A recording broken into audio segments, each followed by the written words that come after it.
Sobrang ganda pala ng boses ni Viancy. Bago po ang lahat ay panoorin nyo ng buo ang mixing reaction video na ito. Kung bago ka pa lang sa aking channel ay mangyaring pindutin lamang ang inyong notification bell para po lagi kayong updated sa paborito at nakakakilig na tambalang EDC ng Team Kalingap.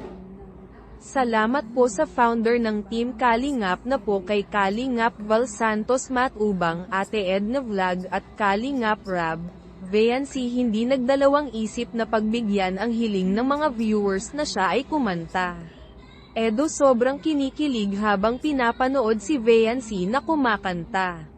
Hindi naman may kakaila sa face reaction ng tambalang Edo at Viancy na may pagkamahiyain ang dalawa, ngunit sa aking palagay ay komportable naman sila sa isa't isa. Kahit ang Team Kalingap ay kinikilig sa kanila habang kumakanta si Viancy. Paano pa kaya ang mga supporters ng tambalang Edo at Viancy kung sa live siguro ay hindi magkamayaw ang kanilang mga manonood sa kakasigaw dahil sa sobrang kilig. Kung inyong napansin ay kapag nasa lyrics na si Viancy ng salitang I love you ay hindi niya ito mabanggit at dinadaan na lamang ito sa pagngiti.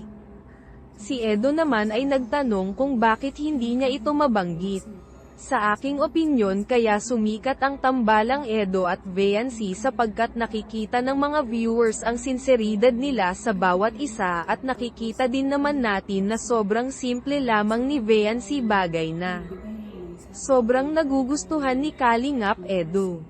Kahit si Kalingap Rab ay nagsabi na sobra daw magbigay ng kilig ang EDC. Isa rin ako sa naghahangad na maging mas matagumpay at mamayagpag pa ang tambalang Edo at Viancy, kaya naman sa lahat ng viewers at supporters ay huwag po tayong magsawa na suportahan ang tambalang EDC. Hanggang dito na lang muna ang aking update mga Kalingap viewers. Please like, subscribe and share na rin po mga Kalingap ang aking video. Hanggang sa susunod po, mabuhay and God bless po sa lahat.